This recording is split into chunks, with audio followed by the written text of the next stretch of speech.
El Conector AV, episodio 18.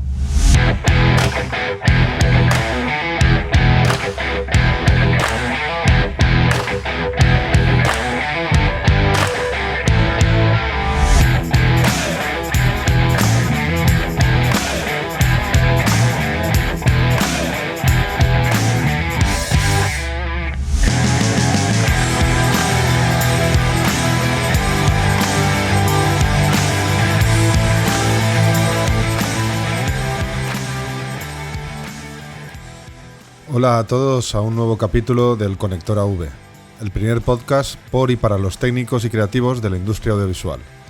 Y por eso, justamente, porque es un podcast donde ponemos el foco en esas personas que no se les ve, que están detrás del escenario, pues ya llevábamos mucho tiempo que no traíamos a uno de ellos al programa y así poder entrevistarlo en profundidad sobre su carrera. Así que no he dudado en pedirle a nuestro invitado que viniera a contarnos su experiencia, porque hoy traemos a una de las personas que más ganas tenía de entrevistar y al que la tenemos por fin uno de los más grandes iluminadores de la escena nacional y también uno de los más versátiles.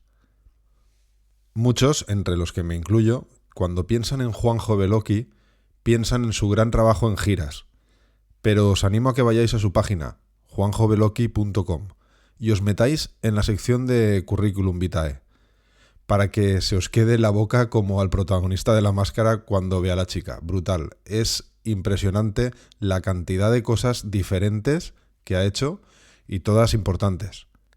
Juanjo es un iluminador súper versátil, como os he dicho. Y sí, es un grande de las giras, pero igual que es grande en otras disciplinas, como el corporativo, con muchas convenciones, galas también, en televisión, donde ha trabajado muchísimo, y por último en el teatro y danza, donde hay un trabajo excelente bajo su control. Además, aunque él no quiera reconocerlo, es verdad que fue una de las personas que innovó en el mundo de la danza con su gira con Joaquín Cortés, y él nos explicará exactamente en el episodio qué es lo que hizo para...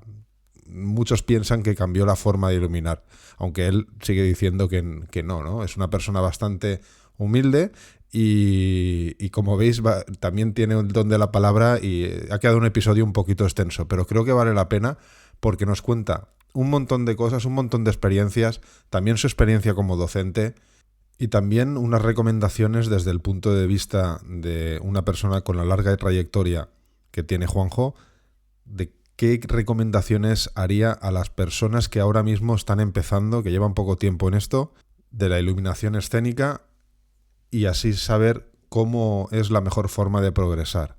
Por cierto, no es un camino con atajos. Como dice Juanjo, vais a ver que no existe esa fórmula mágica que te haga ser un gran iluminador de la noche a la mañana. Creo que hay bastantes experiencias interesantes. Y bueno, sin entreteneros más, vamos a pasar a la entrevista con Juanjo Beloki, que vale mucho la pena.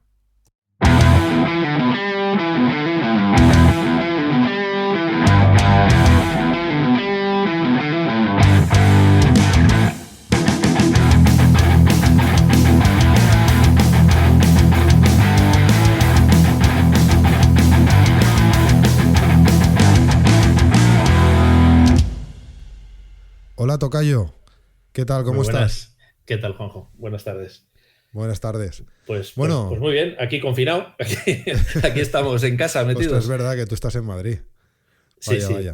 Bueno, gracias a Dios estoy fuera de Madrid y es una bendición porque la gente que está en un piso metido con niños o sin niños, lo de los niños ya me parece un extra, es de nota. Yo gracias a Dios miro por la ventana y no tengo un edificio delante, ¿no? Como tienen mucha gente que entiendo que lo tengan que estar pasando horriblemente mal, pero bueno. Bueno, esta es una de las entrevistas cuando empecé la idea, aunque la idea de hacer un podcast la tenía desde hace más de un año, porque yo soy un chico de radio, me gusta mucho la radio, hablo en radio cuando me dejan, sin tener que pagar por ello, que ya es. Y bueno, esta es una de las entrevistas que yo más ganas de tenía de hacer, porque a ti te conozco desde hace bastante tiempo. Mucho tiempo, sí. Y bueno, ha sido un referente en el mundo de la iluminación y la verdad es que yo soy, bueno, y eres, perdón, ha sido no, coño, eres. Pero eso, así, perdona que te interrumpa, así cuando con la banda con la que yo giro, habitualmente con Estopa, cuando se quieren meter conmigo, cuando nos hacen la presentación, que son muy cabrones, hay que decirlo, pues presentan a Álvaro, al técnico de sonido que viene con nosotros, pues Álvaro Ureña, tal, lo que sea. Y a la mesa de luces ha sido un sex symbol en los 80. Para lo que nos hemos quedado, ¿verdad? Juanjo Beloki. Entonces se te queda ahí una carita como cabrones. Pues sí, bueno, yo digo lo de ha sido porque, por ejemplo, Caco, que ha pasado por este programa, para él, que ahora también está como tú, está trabajando, o sea, bueno, está trabajando cuando esta pandemia no nos fastidie y nos tiene confinados, pero él dice que tú eres su referente o eres uno de sus referentes, ¿no? Por eso, y aún estás ahí en la cresta de la ola, con lo cual tu trayectoria es larga, que luego hablaremos de ella, pero antes de esto... Solo soy su referente cuando mira hacia abajo. Porque es muy grande. Bueno, pues para que todo el mundo, menos Caco y yo que sí que sabemos quién eres, para que todo el mundo que escuche este podcast, que habrá oído seguro habrá oído hablar de Juanjo Beloki, pero cuéntanos quién eres y a qué te dedicas. Bueno, pues Juanjo Beloki. Soy Juanjo Beloki, llevo unos pocos años ya dedicándome a esto del mundo del espectáculo. No quiero decir a la iluminación porque, bueno, como ya hablaremos, yo antes me dedicaba a otras cosas o empecé haciendo otras cosas, pero bueno, pues prácticamente cuando salí de la mili empecé a tener curiosidad y a tener intriga por esto del mundo del espectáculo, a pesar de que el mundo de la música siempre había sido un básico en mi vida. O sea, yo no concibo la vida sin música. Entonces, de hecho, empecé a estudiar música cuando era más jovencito y empecé a estudiar sonido, con lo cual, pues bueno, me pareció una puerta fantástica para acercarme a lo que es el mundo del show y el mundo del espectáculo. Y mira, del sonido pues pasé a las luces, de esto hace ya, pues como te digo, pues desde los 18 años. Y desde entonces, pues bueno, pues empecé de técnico, por supuesto, de auxiliar, de técnico de mantenimiento, de montador. Pues conseguí llegar a ser operador, tuve una serie de golpes de suerte en mi vida que me permitieron llegar a ser operador. Empecé a diseñar para la empresa en la que trabajaba hasta que decidí, bueno, pues hacerme freelance y desde el año 96, no me falla la memoria, desde el año 96 soy diseñador freelance y operador y programador y bueno, pues ahí estamos haciendo hoy por hoy lo que más nos gusta en el mundo. Bueno, eso iba a comentar yo. En tu currículum pone que a lo primero que te atrae, con lo que empezaste fue en sonido. ¿Qué te hace cambiar al mundo de la luz? Exactamente. Pues mira, yo realmente empiezo en sonido, primero, como te he comentado, porque la música me gustaba mucho, porque mi padre estaba empeñado en que yo fuera, que tenía que ser o médico o músico, así de claro. Eso era lo que había. Entonces, como para ser médico había que estudiar mucho, y yo era bastante perrete, dije, pues lo de la música mola. Aparte que, como ya te digo, pues ya tenía un poquito de background musical. Y hostia, cuando me di cuenta de lo que había que estudiar para músico también dije, esto cuesta mucho. Entonces, lo más parecido y lo que más cerca estaba era hacerme técnico de sonido.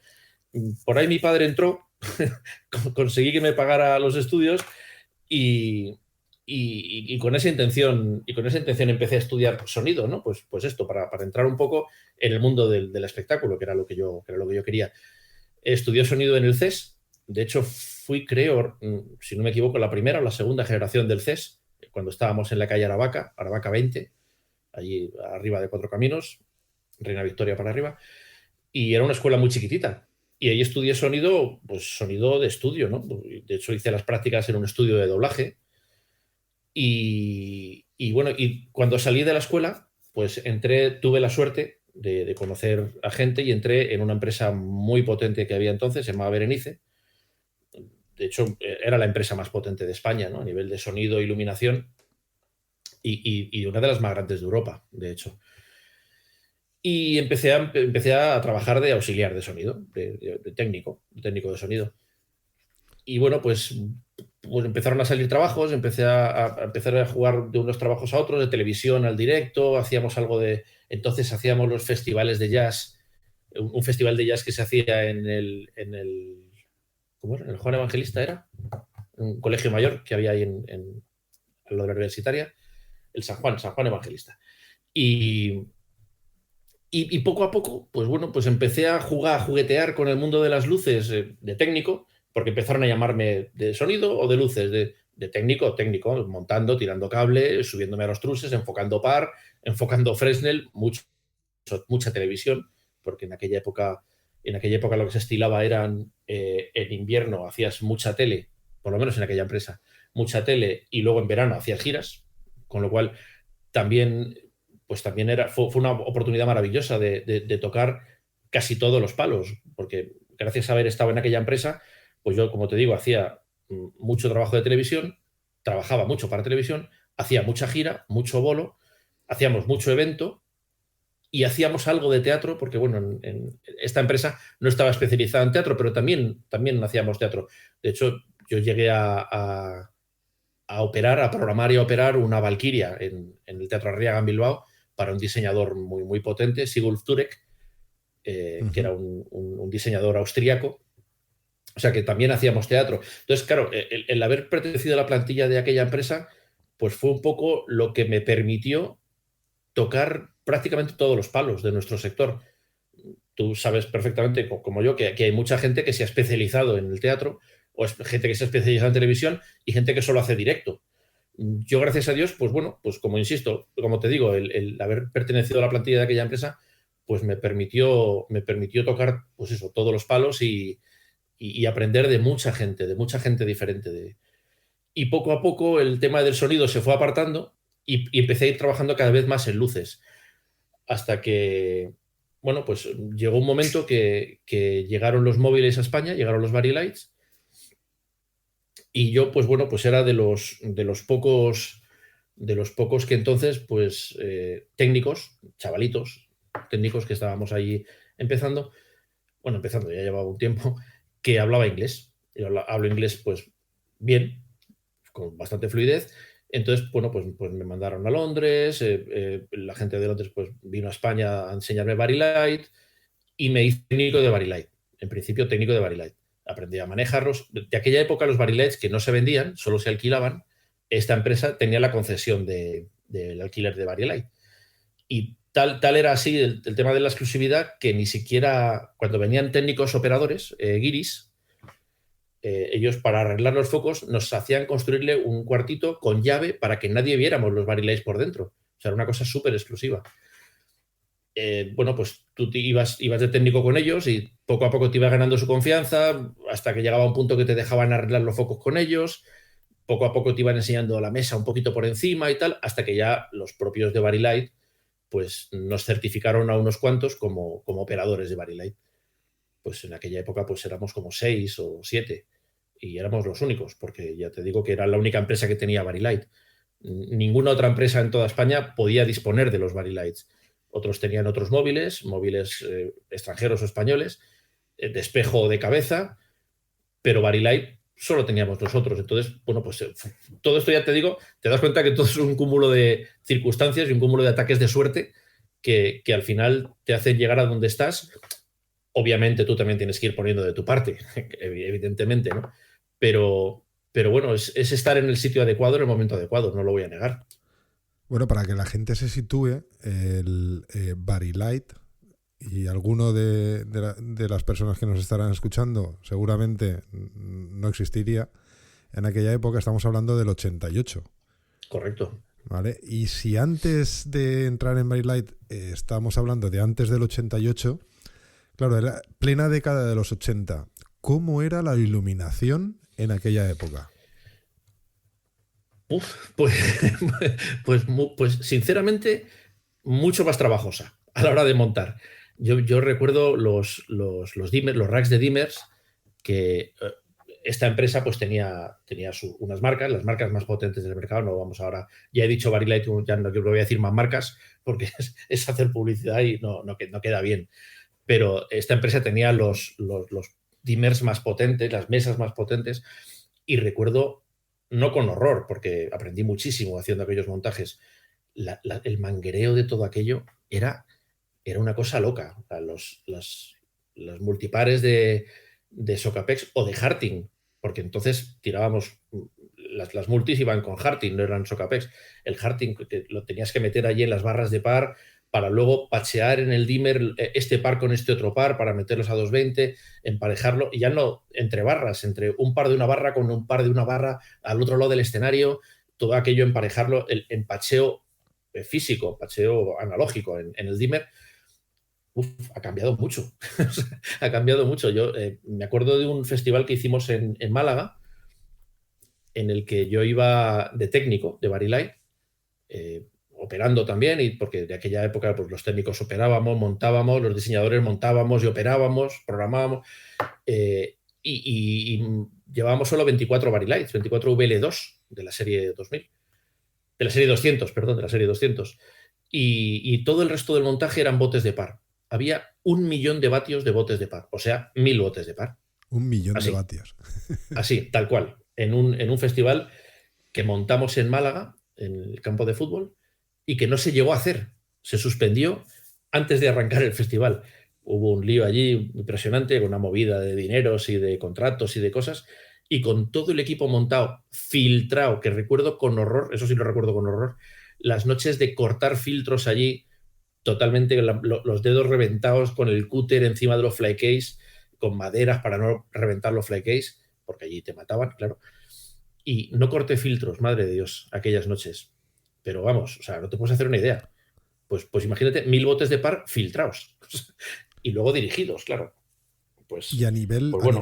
a nivel escenográfico, pues eso, se trabajaba sobre todo con botes y al que tenía móviles, pues muy pocos lo tenían. ¿Cómo sí, era la escenografía? Unos poquitos móviles.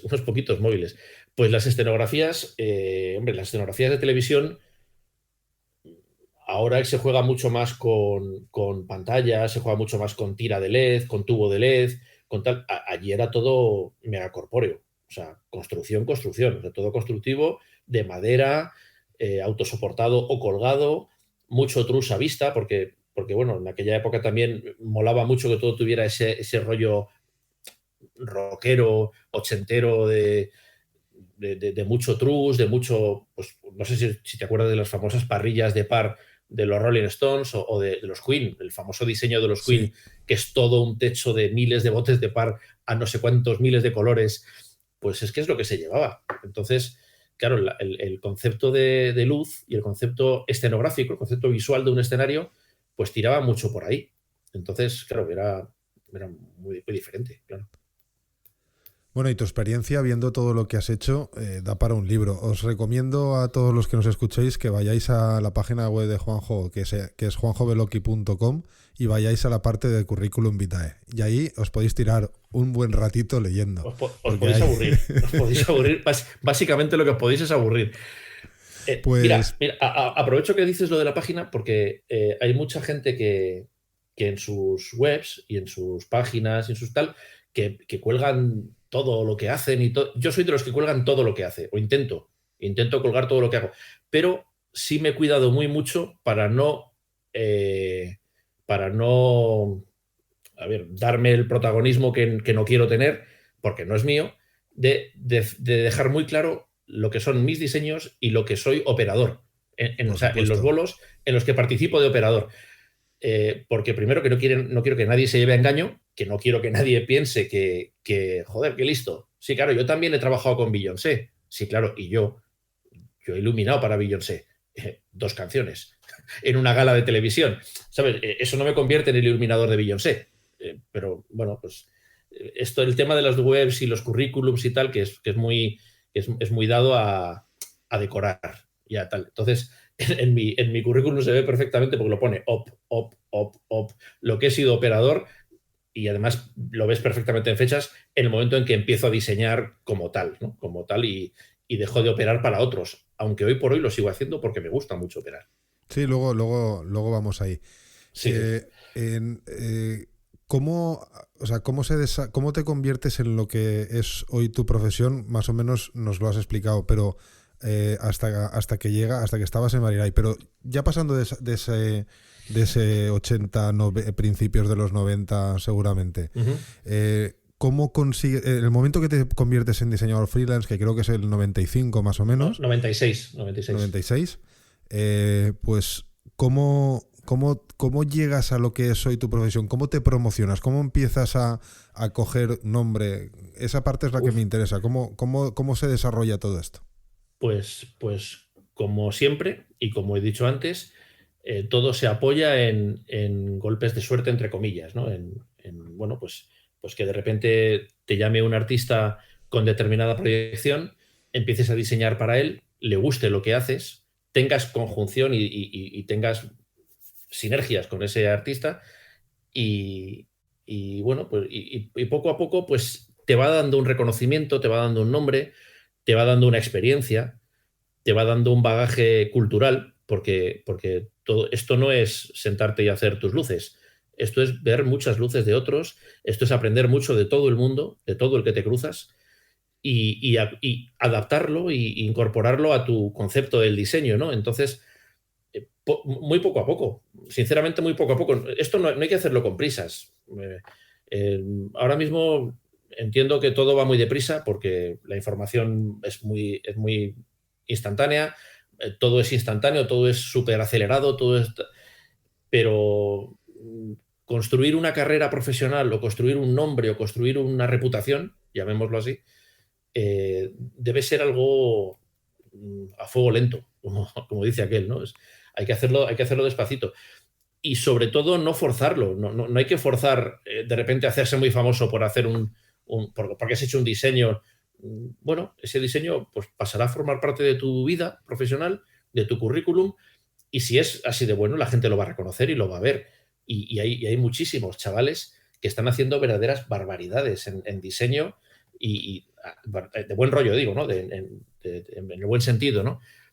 Y llegará un momento, Kako, que lo hemos hablado antes de él, Kako está haciendo cosas súper chulas.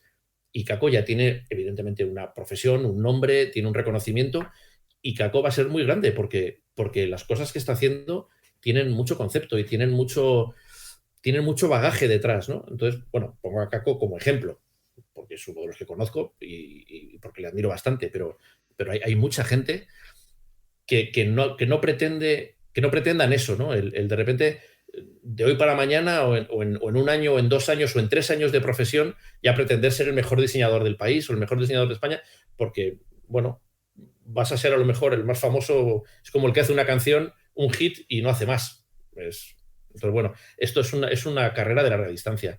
Y de hecho, los grandes iluminadores, que tengo algunos en mente y tengo algunas referencias bastante claras, es gente que lleva una trayectoria profesional increíble. Y bueno, volviendo a esa época de Barilay, de cuando estabas allí, has hablado de las mesas de control, que en aquella época ellos hacían mesas de control. ¿Cómo era el control? Ya hemos hablado del montaje, hemos hablado de la escenografía, pero como lo tuyo es el control también, ¿cómo era el control con esa mesa? ¿Cómo recuerdas aquella época en el mundo del control? Pues mira, el mundo de los controles en iluminación, bueno, todo el mundo alrededor de la tecnología de la iluminación dio un giro muy, muy potente, ¿no? Con la entrada de la iluminación robotizada, como lo llamaban los iluminadores de televisión. Bueno, realmente es iluminación robotizada. Con la irrupción de los móviles y tal, pues dio un salto bastante importante. Hasta entonces las mesas, que eran mesas de canales, tal cual, básicamente porque cada canal correspondía a un canal de dimmer y tú ibas dando cera y ibas sacando equipo, sacando escenas o sacando efectos. En el momento que entran los móviles y entran las mesas de móviles, la cosa es drástico, el cambio que se da. El cambio de considerar cada aparato como un fixture con parámetros en un solo ID fue una revolución. Al principio, yo tenía Barylights en mis manos, ¿no? En mi poder. En mi poder. ¿Cómo ha sonado eso? yo jugaba con los Barylights. Poder, ¿no? En el control. Sí, yo jugaba con los Barylights y los Barylights, desde sus primeros controles, desde la mesa de VL1, que era una cosa súper bonita, con una chapa negra, unos cantos de madera a los dos lados, un monitor de fósforo con cuadraditos como el Pac-Man y tal. Bueno, era una cosa, a mí me tiene enamorado, ¿no? Bueno, perdón, yo me enamoré de la siguiente, de la Artisan, que era la mesa de la serie 200. Aquellas mesas consideraban a cada foco como un único ID, como un único fixture. Y luego ya, dentro del fixture, ya repartían sus parámetros en canales. Vale, este foco pues tiene 20 canales, 40 canales, y cada canal corresponde a un parámetro. Hasta ese momento, los que se atrevían a mover móviles con mesas normales, digamos, no estas mesas tan nuevas, pues yo me acuerdo de la ABAP 202, que pues, los chicos de sesión, que eran un poco la competencia nuestra de empresa, bueno, estaba Josito, estaba por aquella época, estaba allí, Josito Alegre, que ha sido mi socio muchos años y es un gran amigo, y es un excelente iluminador también. Ellos manejaban los escáneres, los Golden Scan, los cabezas móviles de espejo, con las ABAP y con ese tipo de mesas, y cada fader, cada canal era un parámetro de la mesa. Pues tú te idea de cómo era programar aquello, ¿no? O sea, si el móvil tenía 12 parámetros, 12 canales, el 1 sería intensidad, el 2 pan, el 3 tilt del espejo. Entonces, claro, todo repartido en bancos de 12 faders, ¿no? Por ejemplo. Claro, hacer una escena con aquello era un horror. Claro, el salto de pasar de aquello a que cada foco es un único fixture con un único ID, con sus parámetros repartidos, pero ya repartidos en botones o en potenciómetros de la mesa. Ahí la cosa cambió muchísimo. Eso fue una revolución. Y bueno, ya para acabar con tu época allí en Vari Light, me apuntan que te pregunte por Bill O'Kay. ¿Quién es Bill O'Kay y por qué le llaman así? Hace muchos años de eso, ¿eh? Pues mira, eso es una anécdota, es una historia que me pasó en una de las primeras giras que hice con Joaquín Cortés, cuando llegamos, bueno, girábamos por España, hacíamos shows por España y tal, y la primera gira que hicimos por Europa la hicimos con equipo y personal de Londres, porque la gira salía de Londres. Entonces el sonido lo ponía Britannia Row, las luces las ponía Vari Light, que era Theatre Projects en aquellos años, que era quien tenía Vari Light en Inglaterra. Y entonces todo el personal eran guiris. Y bueno, yo tuve la suerte además de que todo mi personal eran chicas. Eran mi técnico de dimmer, mi técnico de iluminación, mi técnico de móviles empezó siendo un chico la gira y acabó siendo una chica. Estaba en pleno proceso de cambio de sexo y de una transición. Y la verdad es que yo estaba encantado porque eran verdaderos maquinones. O sea, bueno, me acuerdo que mi técnico de dimmer se llamaba... hostia, no me acuerdo del nombre me acuerdo del nombre de técnico de luces, Lynn Scotting, que era la que montaba toda la iluminación que no eran móviles. Luego estaba Charlie Brewing, que era el técnico de Vari Light, que al final era una chica, un técnico, y la técnico de dimmers, que ahora mismo me quiero morir porque se me ha olvidado su nombre. O sea, lo he tenido claro hasta esta mañana. Pues cuando me presentaron a ellos, pues este es el diseñador de la gira, va a ser el operador y tal. Entonces me presentó como Veloki. Ah, vale, pues muy bien, pues allí se quedaron con Veloki y arrancamos la gira. Y entonces y me llamaban Bill y yo no sabía por qué. Digo, claro, ya al bolo no sé cuántos, dije, oye, perdona, Lynn o tal, Charlie, ¿por qué me llamáis Bill? Si yo me llamo Bill. ¿Ah, no? ¿Cómo te llamas? Y yo decía, pues Juanjo. Y entonces empezaron a reír todos. Y yo, bueno, no sé, no le veo la gracia, pero bueno, si os hace gracia. Entonces, claro, no sé si esto se puede decir aquí, pero Wanka en inglés es otra cosa. Es paja. Entonces, claro, lo de Juanjo les hacía mucha gracia, ¿no? Juanjo, Wanka, se descojonaba. Entonces, cuando me explicaron qué significaba Wanka, dije, Bill. pues Bill está muy bien. Bill me gusta bastante más. Entonces, Bill Oki es Beloki como lo entendieron aquellas técnicos, ¿no? Pues bueno, yo cuando voy al extranjero, cuando me preguntan el nombre siempre digo Juan. Porque sí.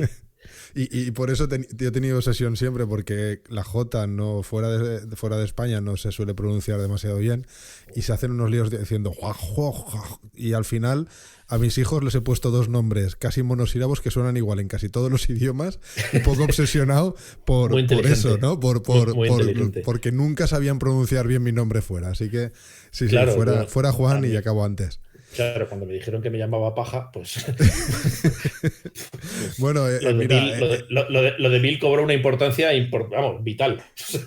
Hablando de nombres así que suenan mal en otros idiomas, Berta en italiano también. Las pobres Bertas españolas cuando van a Italia también lo pasan un poquito mal con el nombre.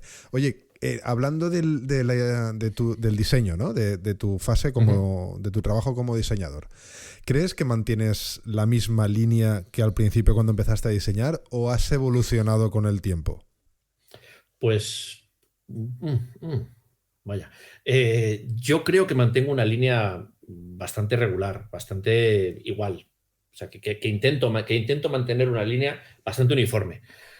Lo que pasa es que con todos los avances que hay y todas las opciones que ahora mismo tenemos y tal, o vas evolucionando con la tecnología y vas adaptándote a lo que te vas encontrando, o te anclas en una línea demasiado encorsetada, ¿no? Y no es la idea, no es la idea.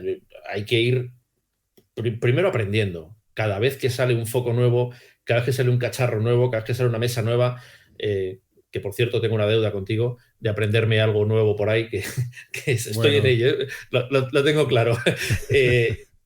Pero claro, el tema de tus diseños y tus creaciones se tienen que ir adaptando a lo que te vas encontrando, porque si no, bueno, pues te quedas ahí. Te quedas ahí. Lo cual no quiere decir que tu concepto a nivel diseño no intente ser el mismo. Yo siempre... ¿Tú crees que tus diseños tienen tu firma? Yo creo que sí. Yo creo que sí. A mí siempre me han dicho, que es una cosa de la que me suelo vanagloriar bastante, con bastante poca falsa modestia, que mis luces son muy musicales, por ejemplo. Yo, siendo como soy bastante melómano y muy apasionado del mundo de la música, yo no concibo hacer unas luces que no sean una representación visual de lo que la gente está oyendo. O sea, a mí me gusta que oigan las luces y que vean la música. Así, eso suena un poco raro, un poco estúpido, pero esa siempre ha sido mi intención y mi máxima.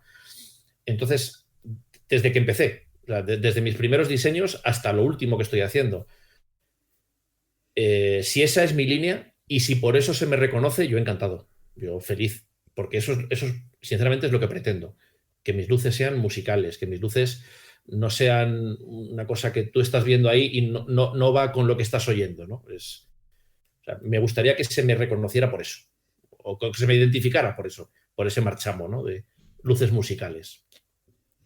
Y bueno, y hablando de las firmas de otros, para ti, ¿quiénes son? Si puedes, no, entiendo que igual se te queda alguno por el camino, pero vamos a intentar recordar quiénes son tus referentes en el diseño de iluminación. Hombre,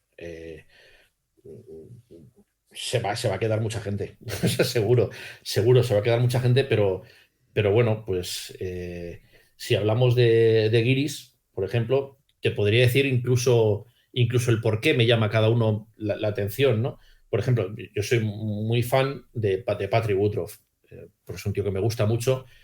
Considero que tiene un concepto espectacular es la palabra, espectacular, y sobre todo porque es muy versátil.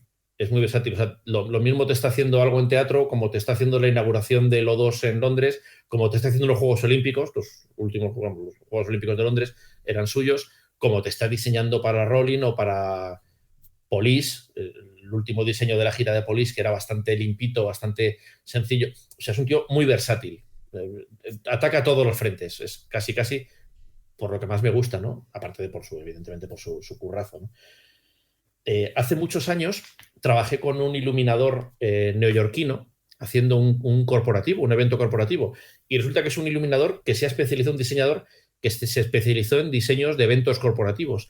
Hice una convención de John Deere, de los tractores estos verdes, creo que es un Gamo, ¿no? Lo que tienen en el logotipo, como un ciervo, un Gamo o algo así. John Deere, unos tractores verdes. Pues hicimos una convención en Sevilla, a la que yo fui de asistente de él y de operador de una de las consolas, porque había 3 consolas de luces, y de jefe de eléctricos. Se llama John Ingram y era un tío espectacular. O sea, es un tío eficaz. Básicamente eficaz es la palabra con la que me gustaría definirlo, ¿no? John Ingram es un tío muy, muy eficaz. Y luego, bueno, pues Roy Bennett. Y Roy Bennett, desde sus trabajos con The Cure, bueno, en España, que trabajó con el último de la fila y con Mecano, es un tío con una creatividad acojonante. O sea, las mezclas de colores que hacía y que hace, pero bueno, en el momento en el que me enamoró a mí, ¿no? Viendo los shows de The Cure, que era pura plasticidad, o sea, era una cosa, unas mezclas de colores imposibles, o sea, un locurón. O sea, de hecho, antes he hablado de Josito Alegre. José hacía ese rollo con los colores, ¿no? Una de las cosas que más caracterizó a Josito Alegre, a Josito Alegre a lo largo de su trayectoria profesional, en sus trabajos con Manolo García y tal, es lo que hace con los colores, ¿no? Las combinaciones de colores que son maravillosas, ¿no? Y eso yo creo que le viene de Roy Bennett, porque él era muy fan de Cure también, y él trabajó también con el último de la fila, y bueno, pues por ahí. Y luego, bueno, pues la combinación de Mark Fisher diseñando escenarios y Mark Brickman haciendo luces, pues es una cosa que te deja sin palabras. O sea, Pink Floyd. Perdón. Entonces, Mark Brickman es un tío grande. Y luego, españoles, pues mira, en diferentes ay, coño, ¿cómo se dice? En diferentes disciplinas, pues me gustan, pues mira, en teatro, pues Juan, la iluminación que hace Juan García Cornejo en teatro, en interpretación, en dramático, pues es una cosa, no sé, maravillosa, ¿no? Maravillosa. Valentín Álvarez me gusta mucho. También yo a Valentín le conocí como iluminador de televisión, fíjate. Yo programé para él muchos shows y muchos programas de televisión. Y luego, pues me llevé la sorpresa de que dejó la televisión, bueno, no sé si la ha dejado, y ahora es uno de los iluminadores de teatro más potentes, ¿no? Valentín Álvarez. En danza, por ejemplo, yo aprendí muchísimo viendo danza de Nico. Mucha danza de Nico, cuando Nico trabajaba con el ballet. Y luego hay un iluminador español al que yo le doy una valía brutal, que no se oye mucho de él. No sé muy bien por qué, porque para mí no quiero decir el mejor, es de los mejores, con los que he nombrado y con muchísima otra gente que me dejo, que es Felipe Ramos. Felipe Ramos es un tío al que admiro mucho. Me gusta muchísimo su trabajo. Muchísimo. Y luego, como fan de los musicales que soy un verdadero fan del tema de los musicales, pues ahora mismo, últimamente me he enamorado mucho de un musical que es Hamilton, que es Howell Brinkley, que es el diseñador, que me parece, a nivel de concepto, a nivel de ambientes, es sublime. O sea, no sé si has llegado a ver algo del musical de Hamilton. No he tenido la ocasión. Pues te lo recomiendo mucho. A todos los niveles, ¿eh? A nivel musical, a nivel interpretativo, a nivel historia, que fíjate que es la historia de uno de los padres fundadores, ¿no? Del secretario del Tesoro. O sea, es una cosa súper rara para construir una historia de musical alrededor de un político, ¿no? Sí. Pues es acojonante. Lin-Manuel Miranda es el autor y el diseño de luces es espectacular.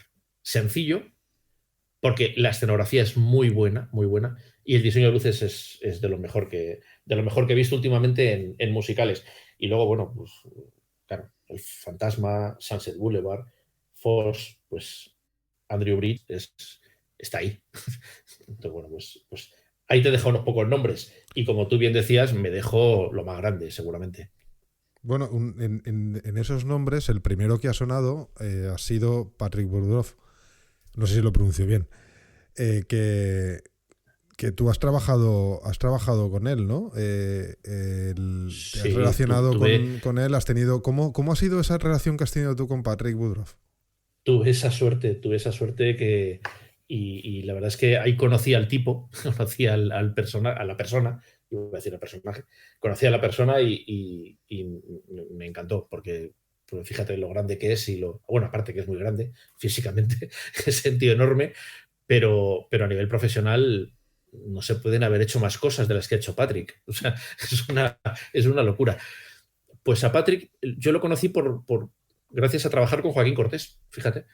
Porque el manager de Joaquín Cortés, que era Pino Salioco en aquel momento, en aquellos años, Pino es promotor musical, promotor de espectáculos, promotor de conciertos, y era el que traía a España, pues trajo a Michael Jackson, a los Rolling Stones, bueno, pues el que traía todas las...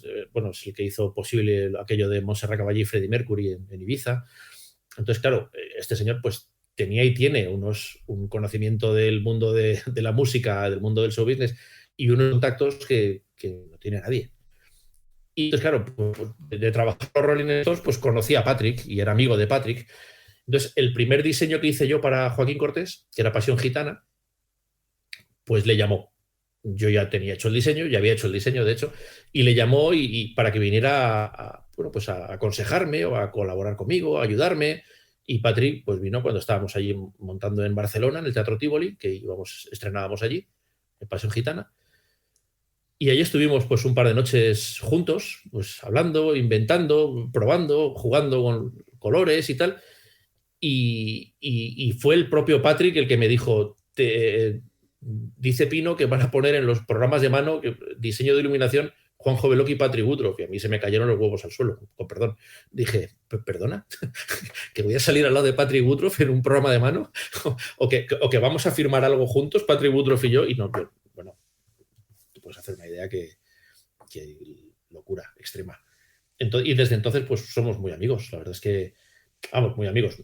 No quedamos para comer, pero siempre que viene a España me llama. Siempre que voy yo a Inglaterra, siempre que paso por Londres, intento verle porque se queda en el intento. Es muy difícil ver a Patrick. Es un tío muy ocupado, muy ocupado.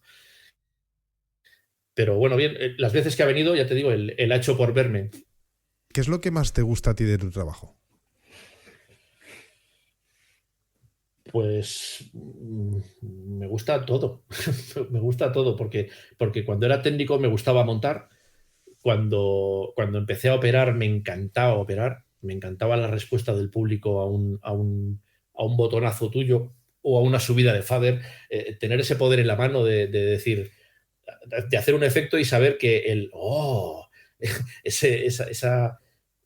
ese rollo del público, ¿no? Esa respuesta del público, que sí, que el cantante está ahí y que hace lo suyo, pero que a lo mejor en ese momento han visto algo y les ha asombrado, ¿no? Les ha gustado. Es una gratificación instantánea. Te aporta una realización personal acojonante, o sea, brutal. El sentirte capaz de interpretar con las luces lo que otros hacen con música o bailando con una coreografía.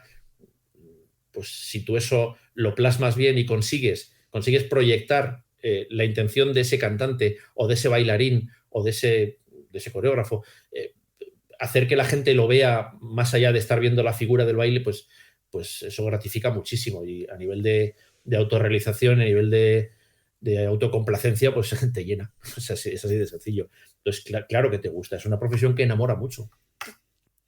Y has recorrido medio mundo o más de medio girando por ahí, ¿no? ¿En qué lugar de todos has trabajado más a gusto? Pues en muchísimos, en muchísimos. Realmente, hasta en los sitios en los que las pasas, con perdón, putas, por lo que sea, por el espacio, por las condiciones, por el equipo, que a veces, los hados no se juntan y te toca una gente que no está por la labor de ayudarte, ¿no? Pero pues hasta en esos momentos dices, ha merecido la pena venir para hacer este bolo aquí, porque siempre merece la pena.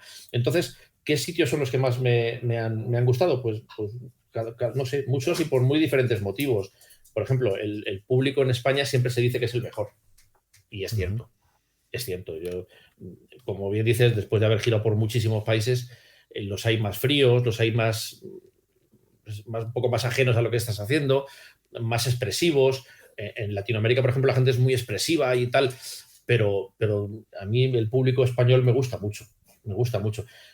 A nivel de eficacia, por ejemplo, pues me sorprendió mucho cuando fui a Asia la primera vez, a Japón, con Joaquín, que hicimos una gira que pasamos pues, varios sitios, pero hicimos Osaka, Tokio, por ejemplo, y en Osaka hicimos el montaje con muchísimos recortes, unos cuantos móviles, variedades en aquel momento, y los señores aquellos pues bajaron el montaje, pusieron una moqueta gigante en el suelo y pintaron en la moqueta ya no solo dónde iba cada foco en la vara, exactamente, sino dónde iba enfocado también.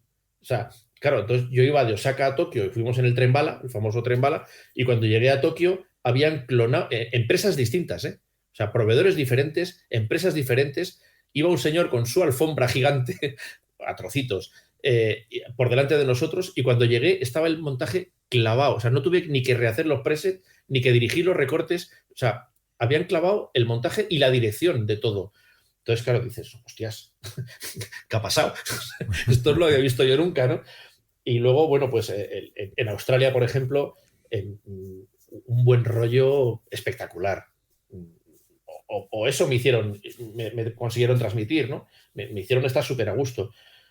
En Latinoamérica, que antes te decía que el público es explosivo, que es muy expresivo, también es muy cariñoso y es un público súper cercano, ¿no? Entonces, bueno, pues no podría decirte, pues en este país me ha molado más que los demás, porque yo qué sé, en cada uno, hombre, luego el público europeo, por ejemplo, pues es muy frío en muchos sitios. El público alemán, los públicos del norte, en Helsinki, vale que hace frío, pero es que el público también es así. Es que parece que los han pintado, ¿no? Es como decir... Sí, eso es verdad.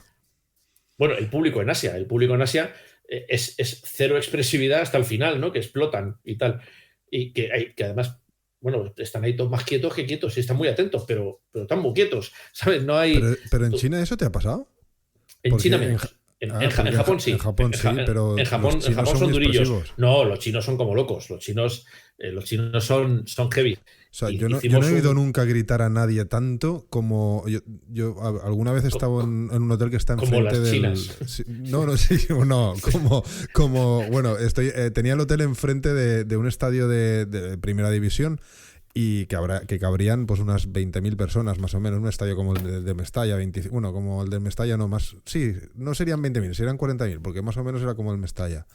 Como tiramos al Valencia, Ahí, bueno, vamos Valencia. Es lo que yo más veo aquí, ¿no? Está claro. Y bueno, el ruido pero era todo el rato, o sea, el público ese no callaba los 90 minutos, con lo cual por eso me ha extrañado. En Japón me lo creo. No, bueno, te he dicho Asia, básicamente, en China he estado 3 veces nada más, en Japón sí he estado más. O sea, te he dicho Asia, quería decir Japón. O sea, en Japón sí, en Japón son tiesos. En China no, en China. Y te decía lo de las chinas, pero claro, yo que iba con Joaquín, el momento en el que Joaquín se quita la chaqueta y tal, no sé qué, aquellos que serán decibelios por demás. O sea, además, decibelios a unas frecuencias, algunas inaudibles. O sea, allí los perros, bueno, pobres, se los comen también, pero allí lo debían pasar fatal, porque qué griterío, por Dios. Sí, bueno, no se comen todos los perros, es una raza y es una región determinada. Es una región, sí. Bueno, ¿hay alguna anécdota o anécdotas que quieras destacar de tus viajes o de todas tus giras? ¿Hay algo con lo que te hayas quedado que siempre que lo recuerdas te sale la sonrisa? Pues me han pasado muchas cosas, bastantes cosas. Mira, en la gira que te comenté antes, la famosa gira del Bill Oakey, uno de los sitios que visitamos fue Taormina, que es al sur de Italia, en Sicilia y tal, que muy bonito. Pues el teatro de Taormina, que es espectacular. Precioso. Pues tú estás sentado en la mesa de luces, y justo la pared de detrás del escenario, que tiene un hueco abierto, y por ese hueco, o sea, un roto en la pared, digamos, o sea, como que le falta pared, tiene por lo menos cuando yo fui, y a través de ese hueco en la pared se ve el volcán al fondo. Sí, sí. Así es. El teatro, para que la gente que no lo sepa, es un teatro romano, es un teatro Sí, antiguo. sí, efectivamente, es un teatro vale, romano. Que no es un teatro cerrado. Sí, correcto, perdón. Por eso no está es un rota teatro la pared. al que le falte una pared. No. Es un teatro romano que el muro de atrás tiene un huecazo, tiene una apertura en forma de U, así, y por lo que yo recuerdo. Y en el fondo es el Etna, ¿no? El volcán que se ve al fondo. Sí, así es. Sí. Pues en una noche de ensayos con Joaquín Cortés, entró en erupción. O sea, pegó un pedo, empezó a salir humo para arriba, que yo estaba en la mesa y yo les veía bailar allí y yo miraba al fondo y solo veía fumarola para arriba, y yo acojonado. Claro, cuando Joaquín se dio cuenta que yo no estaba pasando luces ni estaba pasando nada, de repente paró el ensayo, me miró, pero Velo, estás ahí, tal, y yo con la boca abierta así mirando, hasta que de repente empezó a caernos ceniza, que casi, bueno, yo llevaba una cámara de vídeo, que yo grababa casi todo en vídeo en aquella época, me jodió la cámara la ceniza, tapando la mesa, los bailarines corriendo, Joaquín diciendo, pero ¿qué pasa? Que nunca os ha caído un volcán encima. Y yo diciendo, pues no, la verdad es que no. Pero fue una cosa tremenda, fue una cosa espectacular, un petardazo de aquellos que, bueno, claro, yo primero lo vi y al rato lo oí, al rato largo, porque esto está cerca, está lejitos. No, está en Catania. Uh-huh. Está bastante lejitos. Sí, y sí. Pues ya te digo que lo vimos allí y fue, bueno, pues una de tantas, ¿no? Pero aquella fue de las más raras que me podían pasar. Coño, yo estaba en Sicilia que erupcionaron un volcán allí. Pues yo estaba en Sicilia y las dos cosas más bonitas, o las dos cosas que más recuerdo yo, una es el teatro de Taormina y otra es el Etna. Subir al Etna es una pasada. Y por la noche es verdad que cuando yo estuve no estaba en erupción, pero sí que es verdad que había un río de lava que todas las noches lo veías en rojo y te flipaba un poco, ¿no? Porque claro, uno que es de aquí de Valencia no está acostumbrado a ver esas cosas, ¿no? Claro, pues imagínate yo soy de aquí de Madrid. Bueno, y es muy bonito, ¿eh? Lo de Taormina es un espectacular. Y además, no solo se ve el mar, no solo se ve el pueblo, pero el teatro no solo se ve el Etna, sino que también se ve todo el mar con unas vistas espectaculares. Correcto. Sí. Es cierto. Pues mira, de Taormina me acuerdo de aquello del volcán, ¿no? Y luego también me acuerdo en Vancouver o en Toronto, que tuvimos la suerte de que entre funciones, estábamos en el teatro, y entre funciones nos invitaron a subir a esquiar a las pistas de esquí. Y pues imagínate, como locos todos, ¿no? Y me acuerdo que me llamó muchísimo la atención que allí tenían en las pistas así chulas una especie de mini carpa con un DJ en arriba del todo, y por la pista líneas de altavoces. Y entonces tú ibas bajando con un DJ pinchando allí diciendo, hostia, cómo mola esto. Yo quiero esto todos los bolos. Solo pasó allí.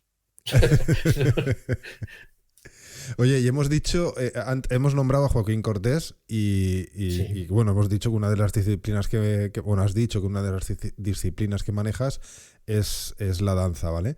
Tu trabajo para Joaquín Cortés, para acompañar a Joaquín Cortés, supuso un antes y un después en la manera que se iluminaban espectáculos en la danza.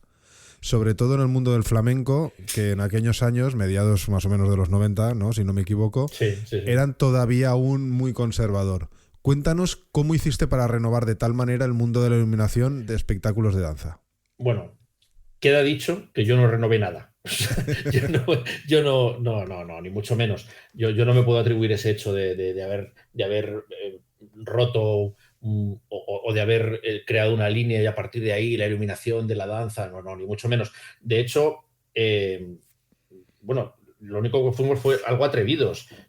Ya se hacía antes, eso de a lo mejor no de la misma manera, pero la gente que iluminaba danza, que ilumina danza, que se sale un poco del convencionalismo de iluminación de teatro, utiliza los mismos aparatos, las mismas técnicas, pero la danza es muy particular para iluminarla. Entonces, los iluminadores de danza, de ahí me vuelvo a apoyar otra vez en Nico, son muy atrevidos a nivel de efectos, a nivel de creación de ambientes. Entonces, bueno, yo lo que pasa es que me incorporé al mundo de la iluminación de esa manera, con el tema de los móviles, y bueno, pues estuve en ese cambio, iba a decir cambio generacional, no, cambio estructural de cómo se hacían las cosas antes a cómo se hacían en aquel momento, ¿no? Yo trabajaba con móviles y los móviles me permitían, por ejemplo, a la hora de crear ambientes, en lugar de poner muchos PCs o muchos recortes o muchos pares para crear 4 o 5 ambientes distintos, a lo mejor con 12 focos ya tenía los 4 o 5 ambientes distintos. Entonces, bueno, ¿eso fue una revolución? Sí, claro, pero fue una revolución tecnológica, no fue una revolución de que los que entramos con los móviles inventáramos el concepto nuevo de iluminación para danza. Eso es atribuirte mucho, ¿no? Y en ningún caso, no, qué atrevimiento, no, para nada. Lo que sí que puedes decir es que te atrevías a jugar con las cosas, a lo mejor más, porque tenías más posibilidades de jugar con cosas de las que había antes, ¿no? Pues antes la luz puntual con recortes, los ambientes con PCs en calles o en ambientes cenitales o frontales, cicloramas. Claro, en el momento que tú tienes la herramienta o en tu mano la posibilidad de renovar esa tecnología, pues claro, te estás atreviendo a hacer más cosas, sin duda. ¿Eso supuso una revolución? No lo sé. Desde luego yo no me la atribuyo.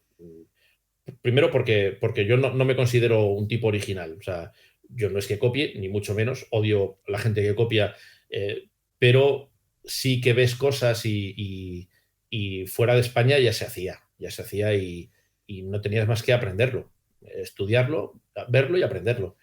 Y atreverte a hacerlo, lógicamente. Y luego, pues bueno, pues si en ese punto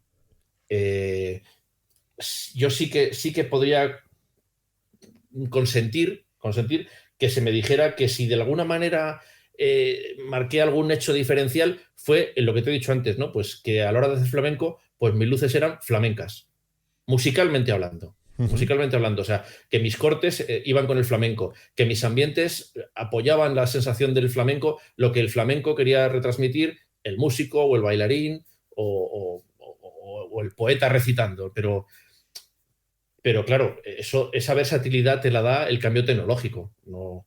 Y tú te aprovechas de ello porque en ese momento estás allí.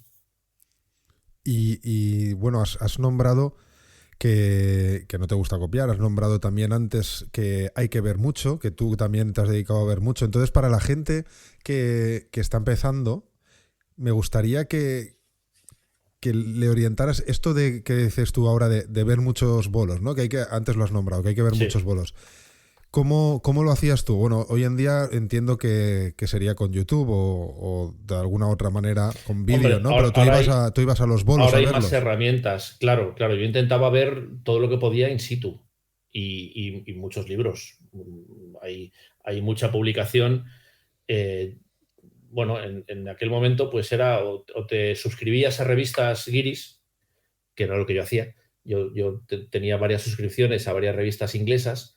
Entonces me llegaba esa información. Hay un periodista, Steve Malls, puede ser, Steve Malls, que es un poco era el encargado de hacer todas las entrevistas a las giras, cuando salían giras nuevas o cuando había un espectáculo nuevo en teatro o tal, pues Steve Malls era el que hacía la reseña en prensa, bueno, en revistas, ¿no?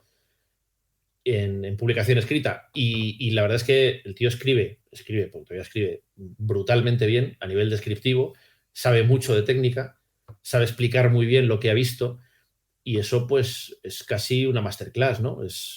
Si tú te empapas de lo que el tipo está poniendo y llegas a entender y llegas a ver lo que el tipo está describiendo con texto y con fotos, dices, pues sí, pues esto se debe hacer así. Esto es como se hace. Ahora mismo, bueno, lo que hablábamos antes también al principio, la facilidad de acceder a toda la información es momentánea, ¿no? Ahora mismo, dice, ¿qué se hizo en la última gira de Muse? Que son de las mejores giras que se hacen ahora mismo a nivel directo y tal, a nivel gira. Pues no tiene más que abrir el YouTube y buscar Muse 2020, Muse 2019, y tienes ahí una biblioteca, vamos, o sea, que no la hemos tenido nunca. Y ahora pues está.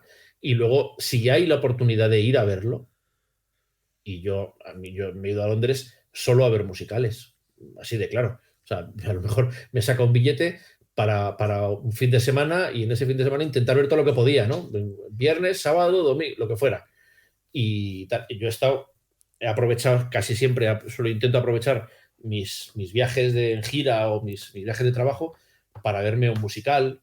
En Nueva York, pues he visto pues de las cosas que más me han gustado de todas las que he visto, ¿no? Pues había un musical de música irlandesa que se llamaba Riverdance y ese lo vi en Londres, en Nueva York, perdona, lo vi en Nueva York y me enamoré de la música, de la música, de la luz, de la danza irlandesa, de todo lo que ves, ¿no? Porque otra cosa que tienes que tener muy clara en esta profesión es que tienes que tener los ojos y el corazón muy abiertos a que todo lo que veas te enamore. Luego ya lo criticarás o lo enjuiciarás o lo valorarás.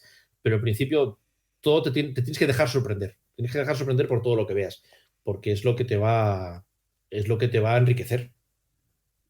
Bueno, decías hablando de Londres, yo recuerdo muchas veces que cuando os ponía en Plaza, cuando Plaza era una feria más internacional, que muchos de vosotros veníais a la feria y aprovechabais el fin de semana para ver todo lo que podíais. Eso sí que claro. Es que eso sigue siendo así. Es que, vamos a ver, esto lo ha inventado esa gente. Le podemos dar toda la vuelta que queramos, pero esto no lo hemos inventado nosotros. Entonces, así como la música rock y la música pop viene de donde viene, pues el teatro musical y el show business y las luces espectaculares vienen de donde vienen también. Y yo no voy a perder la oportunidad, si tengo oportunidad de ir a Londres o de ir a cualquier sitio, y sé que tengo la oportunidad de ir a ver otra vez El Fantasma, o de ir a ver Miserables, o de ir a ver Mi Saigón, coño, te aseguro que lo voy a hacer. De hecho, estoy como loco por ir. Me da un poco de rabia porque quiero ver Hamilton, pero sé que en Londres está, pero no es igual que en Estados Unidos. No es el mismo. Entonces, no sé, estoy ahí aguantándome porque me gustaría ver el americano. Pero... Claro, bueno, como el Circo del Sol, ¿no? Que no es lo mismo verlos en gira que verlos en los teatros de Las Vegas. Eso es así. Claro, no, oh, por Dios. No tiene nada que ver. Has tocado un tema delicado. Sí, sí. El Circo del Sol, claro. Yo estuve hace unos cuantos años, nos fuimos Nacho y yo a Las Vegas, Nacho Bacha. Sí, bueno, cuando en un LDI, ¿no? Correcto. Sí, yo me acuerdo que estabais allí, sí. Sí, pues bueno, estábamos porque fui con él. Sí. Bueno, sí, él no se pierde ninguno. Y no, que nos vimos en los 3 o 4 días que estuvimos allí, no sé si vimos 5, y luego yo me vi K, aparte, ¿no? Del Circo del Sol, de una noche que le di esquinazo, él se quedó en el hotel, y me dice, ¿vas a salir hoy también? Digo, sí, es que me queda por ver K, tengo que ver K como sea. Y dice, bueno, pues habla con no sé quién y tal. Y luego resulta que el director técnico de K es español, es un chaval o era en aquel año, era un chaval de Madrid. Y no sé muy bien cómo, contacté con él y me consiguió un localizón tremendo, ¿no? Una localidad brutal. Y lo disfruté y luego me enseñó el escenario por dentro y, bueno, pero como un niño. Fíjate, como un niño. para mí K es el más espectacular. A nivel de lo que yo he sentido, ¿vale? No soy tan técnico como vosotros, pero para mí es el que más me ha impactado. También es el primero que vi. Yo el primero que vi fue Alegría, pero lo vi en gira, lo vi aquí en Madrid. Cuando montaron la carpa al lado de lo que era Vicente Calderón, yo vi Alegría allí y me quedé hepatado. O sea, me enamoró la música. La música de Alegría es un dulce, es una maravilla. Pero cuando vi K, yo K ya lo había visto en vídeo, y además sabía que iba a ir a Las Vegas y hice lo posible por no perdérmelo, ¿no? Ya te digo que hasta el punto de conocer al director técnico y la coincidencia es que fuera español, pero bueno. Fíjate, no sabérmelo como me lo sabía, porque me lo sabía de verlo en vídeo, tenía el DVD comprado, tal, lo tengo todavía, y verlo allí en persona, o sea, Uy, creo que en Netflix, creo que es Netflix quien lo tiene, o no sé si lo tendrá aún. Hay un documental del Circo del Sol que es un trocito de cada, o sea, es una especie de, es como un relato mudo de una chica y un chico que van al circo y pasan por lo mejor de cada espectáculo. Ahí no está en Netflix, está en Amazon Prime y se llama Mundos Lejanos. Lo voy a buscar porque es imperdible, como dice. Sí, es muy bonito. Yo me lo he visto 3 o 4 veces porque además lo ves con los niños también y se quedan embobados porque es mudo y es un espectáculo que te enseñan un poquito lo mejor de cada de cada uno de los espectáculos del Circo del Sol. Mira qué bien que te vas a ver 3 o 4 veces por culpa de tus hijos el Circo del Sol y no La Sirenita, como tienen que ver otros padres. Sí, la verdad. Bueno, yo también es verdad que venía con la boca abierta. Mejor el Circo del Sol. Sí, también es verdad que yo vengo con la boca abierta de allá y esto lo tenéis que ver. Mira, no podéis ir a Las Vegas aún, pues bueno, vamos a verlo en la tele y al menos que lo podáis disfrutar. Bueno, de todas las disciplinas que has hecho, hemos hablado de danza, hemos hablado de giras, de gala, también has hecho muchísimas galas, has hecho corporativo, has hecho teatro. De todas las disciplinas, aunque yo creo que sé la respuesta, pero de todas las disciplinas, ¿cuál es la que más te gusta? Pues sin duda el directo. A mí la que más me gusta es la música. El teatro musical también, porque el teatro musical me parece una unión maravillosa de los dos mundos, que es el teatro, bueno, de 3 mundos incluso, ¿no? Del teatro interpretativo, de la danza y de la música. Y claro, ponerle luces a eso es una cosa. Fíjate que yo en teatro musical tengo muy poca experiencia, Solo he hecho 4 musicales en mi vida. Uno hice hace mucho tiempo, una cosa muy chiquitita que hice en Barcelona para Focus. Luego hice el de Los Hombres G, el de Marta tiene un marcapasos, que es lo único en mi vida por lo que me han premiado. O sea, me dieron un premio de teatro musical al mejor diseño de iluminación y no he ganado nada más, nunca más en mi vida, ni una triste lotería millonaria. Y luego pues tuve la suerte con la gente del Auditorio de Tenerife, la suerte de hacer un Evita en Madrid, y lo último que he hecho es el Sunset Boulevard, con Paloma San Basilio además de protagonista. Y la verdad es que han sido experiencias maravillosas, pero no quiero hacerle feos a nadie, y mucho menos al teatro musical, ni a cualquiera de las otras disciplinas, pero yo me quedo con la luz de directo. Era la respuesta que yo me esperaba. Iluminar en directo es una cosa, ya sea en directo o para televisión, que hoy por hoy es casi lo mismo, porque es muy raro que en cualquiera de nuestros directos no haya realización, no llevemos cámaras, y al fin y al cabo estás iluminando para las cámaras, también para el público, pero no puedes dejar de echarle un vistazo a lo que estás haciendo para las cámaras porque se está realizando. Entonces, ahora mismo, pues el tema de iluminación de directo e iluminación para televisión es casi van de la mano, ¿no? Y ese proyecto, cuando empiezas un proyecto, por ejemplo, de gira, un proyecto de diseño, ¿cómo empiezas tu proceso creativo? ¿En qué te inspiras o cómo buscas llegar a la propuesta final? Pues bueno, el proceso creativo, pues hombre, lo primero es buscar un motivo de inspiración en la música o en el guión del espectáculo, ¿no? O un motivo de inspiración, si es para danza, en lo que te está enseñando el coreógrafo, el bailarín, ¿no? La propia expresividad del bailarín. Lo que a ti te transmita, ahí tienes que apoyarte para conseguir encontrar el motivo que te permita desarrollar un concepto, ¿no? Un concepto en iluminación. Por supuesto, siempre de la mano del artista, ya sea cantante, bailarín, o actor o lo que sea, ¿no?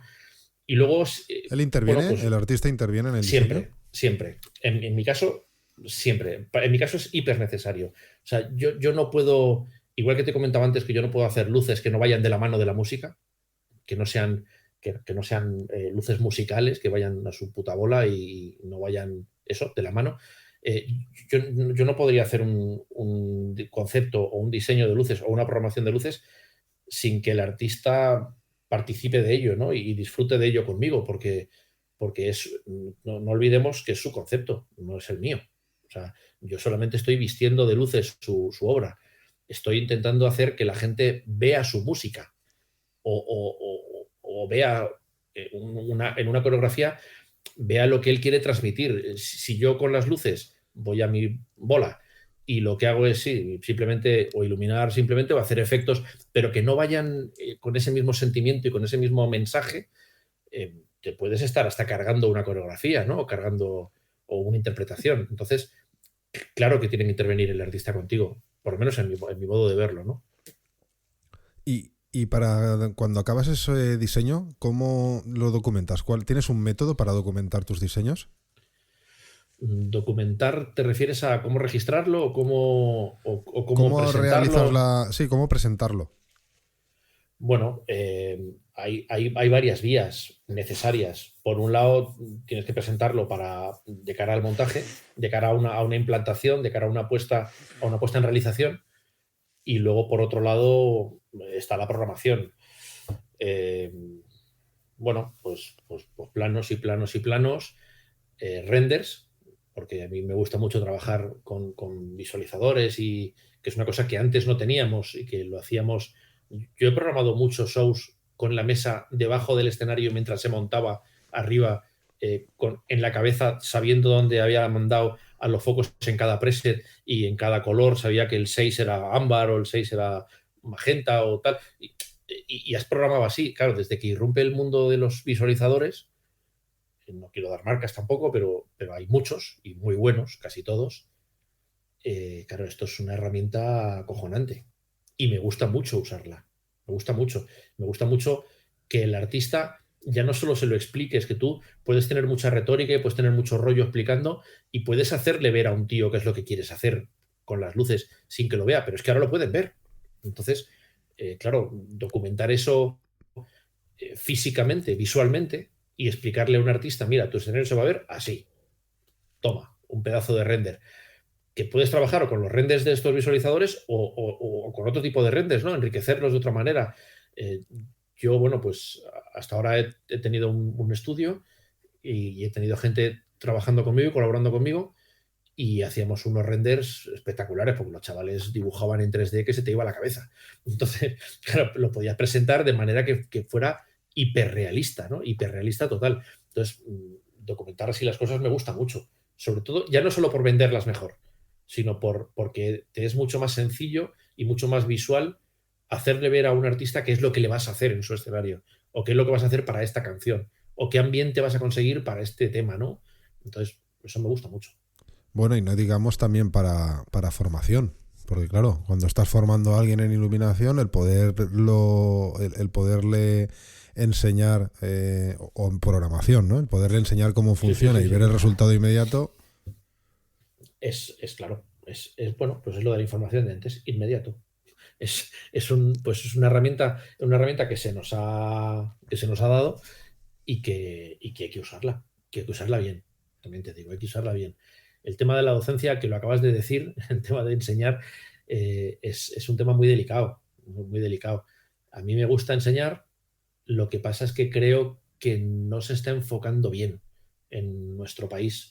Bueno, pues esa es la siguiente pregunta, que ¿cómo está la formación en nuestro país? Bueno, hay mucha más formación que antes. Gracias a Dios ahora hay escuelas en las que lo nuestro se enseña, no te tienes que ir fuera a estudiarlo.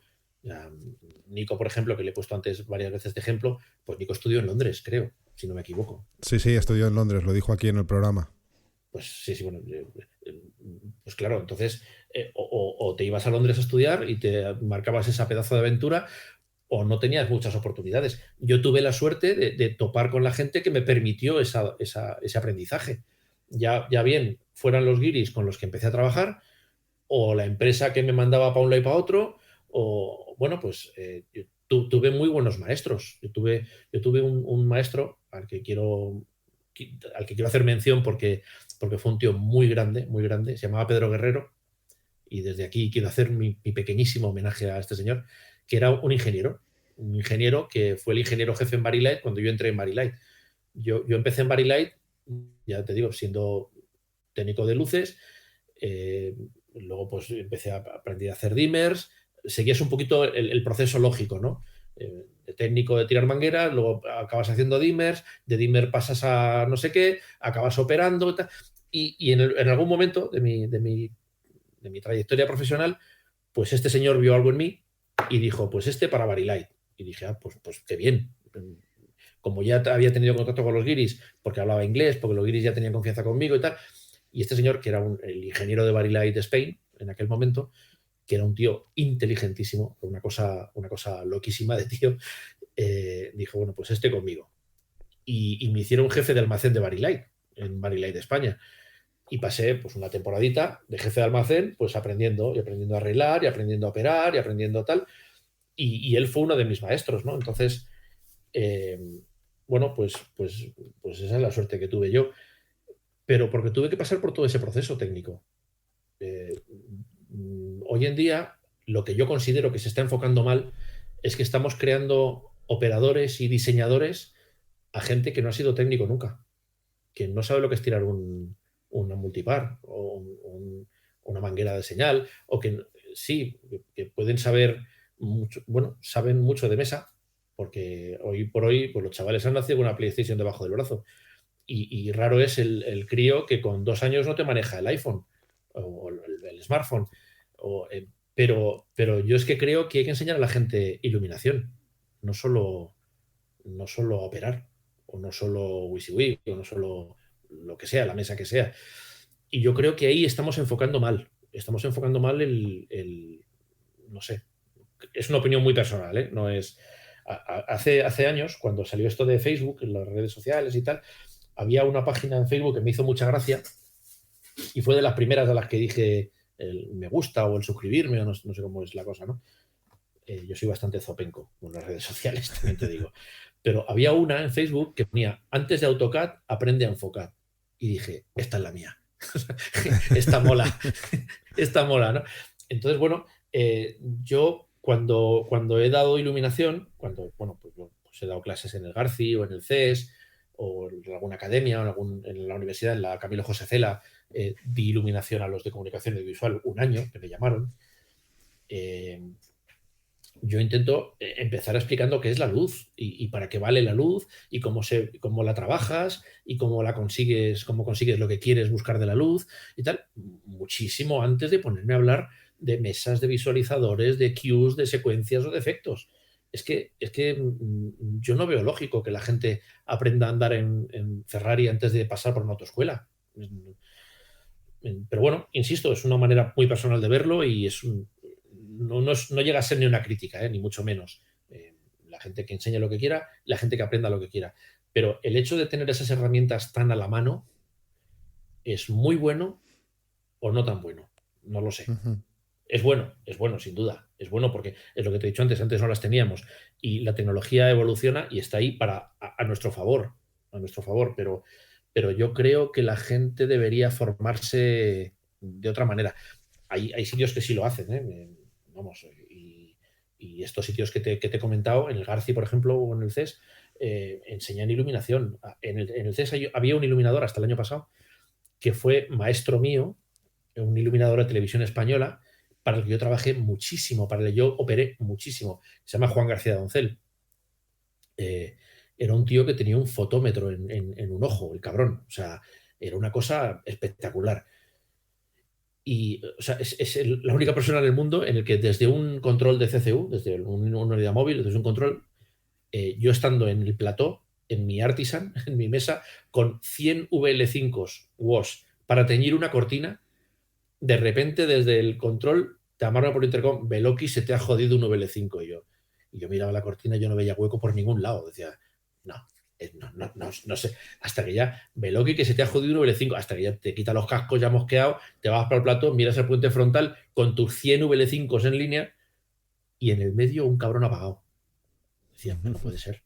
O sea, no puede ser, ¿cómo lo ha visto? O sea no, y aparte un tío que hacía una iluminación, bueno, muy ortodoxa, muy, muy perfecta, pero un auténtico maestro. Entonces, bueno, pues este señor ha estado dando clase hasta el año pasado, o hasta hace 2 años que se ha retirado, ¿no? Hasta hace 1 año y medio que se ha retirado.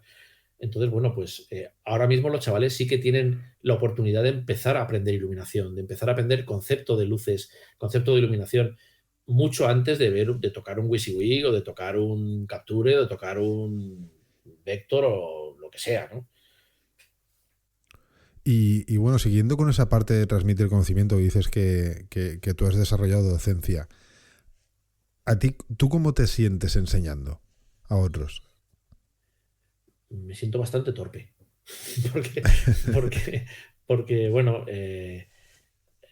no es fácil intentar explicar lo que tú haces de una manera que todo el mundo lo entienda, porque la gente tiene diferentes vías de percepción de las cosas y algunos lo entienden mejor que otros. Entonces, es un poco frustrante cuando estás intentando explicar algo, que a lo mejor uno lo ha cogido y otros 2 o 3 no, y otro lo ha interpretado mal y tal. Entonces, Y bueno, pues ahí, no sé, eso a mí me resulta frustrante porque bueno, pues yo no es que me desespere, pero dices, claro, tú lo ves muy fácil porque tú lo sabes hacer, pero explicarlo no es tan fácil. Y hay que ser, ya no buen profesional, hay que ser buen docente. Y ser buen docente es muy difícil, muy difícil. O sea, es otra de las cosas en las que dicen, no, tú es que eres profesor de cuidado. Yo, yo intento enseñar lo que sé. De ahí a ser profesor es un mundo completamente distinto. O sea, hay que tener mucho respeto a esos señores. Bueno, alguien a quien creo que estás intentando o has intentado eh, enseñarle lo que sabes es a tu hijo, porque tu hermano y tu hijo están también ligados a la iluminación. Sois como la saga Beloki, ¿no? De alguna manera. Bueno, ¿Cómo es eso de ver que tu hijo quiere seguir tus pasos? ¿No le has dicho, no seas loco, no te dediques a esto, que es una locura? Empezamos a ser plaga ya. No, no, ni mucho menos, que va. De hecho, cuando Juanjo terminó el bachiller y de repente un buen día, después de haber visitado algunas ferias de estas de orientación escolar, ¿no? Que se hacen en IFEMA y tal, de esto que vas y están los stands en las Sí. universidades y las escuelas y tal, pues un día fuimos a una feria de estas, Educa se llama, creo, recordar, o algo así, ¿no? Educa, creo que es. Y había un stand del CES. Y bueno, pues allí nos dieron información y tal. Bueno, pues ahí se quedó la cosa. Ellos me conocían y tal, bueno, porque yo soy exalumno del CES. Entonces, bueno, mm, bueno, pues ahí quedó la cosa. Y meses después, pero meses después, te hablo meses después, de repente un día Juanjo dice, papá, ya sé lo que quiero estudiar. Después de tener todos los folletos de todas las unis, de todas las tal, ya sé lo que quiero estudiar. Quiero estudiar iluminación. Y me quedé así con una cara tonto diciendo, ¿cómo? Vamos a ver, cuidado. ¿Lo has pensado bien? Mira a tu padre, que está hecho un desgraciado.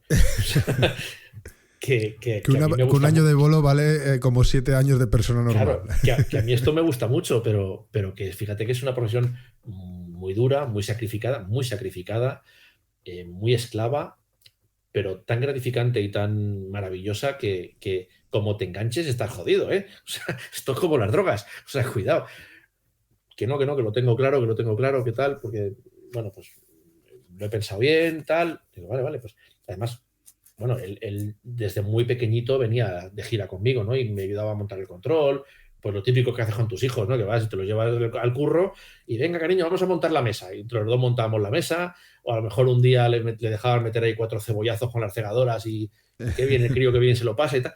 Pero hasta ahí, nunca había despertado demasiada inquietud en él y tal. Y cuando te dice eso, pues dices, hostia, primero, la responsabilidad de decir, es una putada porque vas a tener o sea, estás arrastrando un nombre ya no mío, ¿no? De mi hermano también. Mi hermano es un director técnico excelente, ¿no? Es uno de los mejores técnicos y ha sido operador mío en giras mías que yo le he dejado operador mucho tiempo y hoy por hoy pues es un tío muy reconocido a nivel técnico en el sector, ¿no? Entonces, claro, vas a cargar con un peso, una responsabilidad, no tú, pobre mío, ¿no? Y la verdad es que si hay algo de lo que yo puedo sentir es orgullo profesional y orgullo paterno y fraterno, desde luego, porque que oigas a los compañeros hablar de tu hermano o que oigas a los compañeros hablar de tu hijo es una bestia, como ocurra, no sé cuánto y tal, dices, joder, pues me cago en la leche. Si ya estoy gordo como un ceporro, pues imagínate. O sea, me pongo como un tremedal, que no sé muy bien lo que es, pero debe ser algo muy gordo. Oye, y bueno, ¿qué recomendaciones le darías a tu hijo o a cualquier otra persona que te esté escuchando ahora y que esté empezando en este mundillo? ¿Qué recomendaciones le darías para decirle qué es lo que tiene que hacer? Bueno, ¿qué es lo que tiene que hacer? No, ¿qué es lo que le recomendarías tú si se va a dedicar al mundo de la subliminación Lo, lo estelina? tengo, lo tengo muy claro porque además ya te lo he dicho. O sea, lo primero, ved mucha iluminación. O sea, intentar ver por todos los medios, que ahora lo tenéis mucho más fácil que antes, y ahora es muy sencillo bichear por internet y buscar lo más raro, lo más curioso, lo más innovador, lo más tal. Sobre todo buscar lo que creáis que os hace sentir algo. Que estéis viendo un espectáculo, ya no un concierto solamente, que estéis viendo un espectáculo y que la iluminación o la ambientación que está consiguiendo el diseñador que lo ha creado te haga te lleve a algo, ¿no? Te haga sentir algo, ¿no? Pues tenéis que intentar hacer por entender el porqué de cada ambiente y de cada efecto. No es hacer ambientes a lo loco, ni, pues con esta música, pues rojo, lo pongo rojo. No, o sea, seguramente si te paras a oírlo mejor, si te paras a oír el mensaje de lo que está diciendo, si te paras a intentar interpretar una coreografía, te va a venir un color. Pero que tenga sentido, o sea, que venga por algo, ¿no? Y bueno, antes también te lo he dicho porque es una frase que no es que la use mucho, pero cuando doy clases me gusta porque es una frase que me gusta mucho, es que hay que ver la música y oír las luces. Cuando estás viendo un concierto, tienes que conseguir que tus luces les hagan ver la música, que no solo la oigan. Si tú consigues que la gente con tus golpes de luz y tus efectos y tus ambientes y consigas transmitir lo mismo que quiere transmitir el músico con la guitarra, has conseguido tu propósito. Entonces, eso es lo que tenéis que intentar, si os gusta el mundo de la iluminación y tal, pues intentar llegar a ese punto. Y sobre todo, ver mucho y aprender mucho de otros, o sea, de otros shows y de otros diseñadores. Nunca se deja de aprender de los compañeros y de la gente que es tu competencia, seguramente, y gente que curra a tu lado. O sea, yo sigo aprendiendo de mis jefes de luces en cada gira. Yo siempre diseño, como yo he sido técnico, a mí me gusta diseñar pensando mucho en cómo se va a montar, en cómo se va a soportar, en cuánto va a consumir, cómo se va a comportar todo el diseño. Y normalmente yo diseño y cuando termino mi diseño lo primero que hago es irme al jefe de luces que voy a tener en la gira y cerrarlo con él. Decirle, tío, este columpio o este trus yo lo quiero poner aquí. ¿Lo ponemos aquí? Joder, es que si lo ponemos aquí, el cableado, no sé qué, no sé cuánto, lo podemos mirar a ver cómo, ¿sabes? Y llegar a ese... Y de esos momentos también se aprende. También se aprende muchísimo. Y no voy a dejar de aprender hasta que deje de hacer luces, lo tengo claro. Y bueno, ya para terminar, me quedan un par de preguntas. La primera es, porque yo sé que, como te sigo en redes, sé que tú publicas muchas veces tus diseños de cuando vas de gira. ¿Cómo puede encontrarte la gente en redes sociales o en internet para poder ver tu trabajo e inspirarse? Pues bueno, sí, como tú ya has dicho, yo suelo publicarlo todo. Entonces, lo publico en mi web, en la que lo has dicho antes, juanjoveloqui.com, y luego en un blog de WordPress también, que eso lo voy a tener que buscar porque no me acuerdo cómo se llama. Creo que es... Haces la tarea de promoción, la haces medio bien. O sea, la haces, pero luego no te acuerdas que la tienes. No, sí, me acuerdo. Es veloquilighting@wordpress.com. Ahí también publico tal. Y luego en las redes sociales. En Facebook, siempre creo una carpeta nueva de estas de fotos con el trabajo nuevo entero, en fotos. O la página web o el WordPress, que es veloquilighting.wordpress.com, o en redes sociales, tanto en Twitter como en... Pero es que hay que hacerlo además, porque si no, no estás al día, ¿no? No existes, ¿no? Uh-huh. Si no te mueves en redes sociales es como si no existieras. Y bueno, pues hay que hacerlo. O sea, ¿en Twitter estás como Juanjo Veloqui? No, en Twitter es Biloqui, Billoaqui. Vale. Y bueno, ya para terminar para la última pregunta, recomiéndanos a una persona para traer a este podcast. Es que no he visto todos, pero no sé si conocerle, seguramente le conocerás. Te lo he nombrado antes, porque creo que es fácilmente de lo mejor que hay en iluminación en este país. Es Felipe Ramos. Felipe Ramos, no ha estado en este podcast, me lo anoto.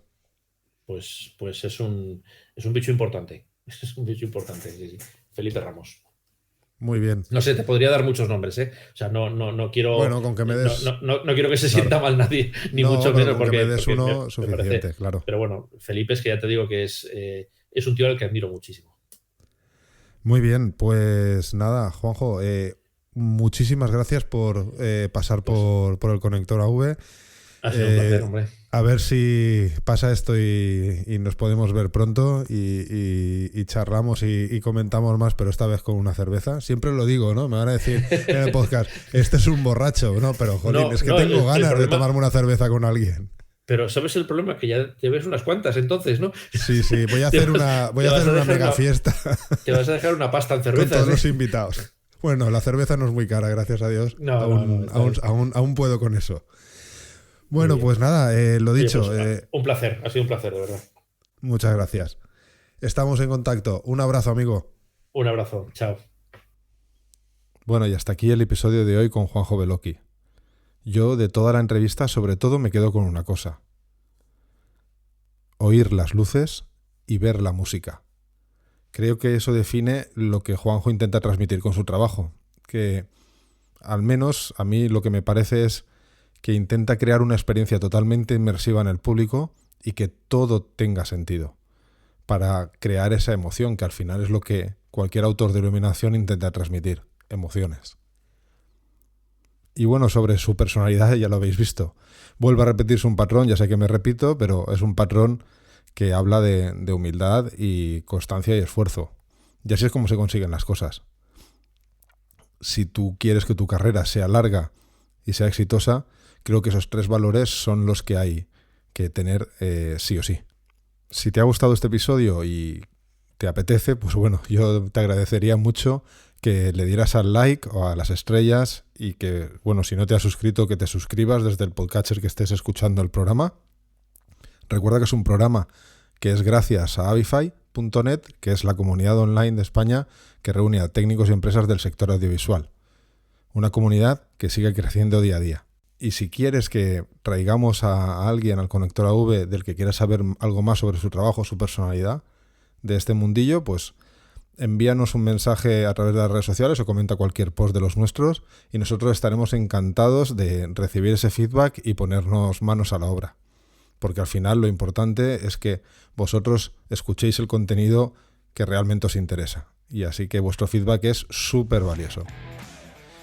Y bueno, ya no tengo nada más, no me enrollo más. Espero que estés ahí en el siguiente episodio. Hasta luego.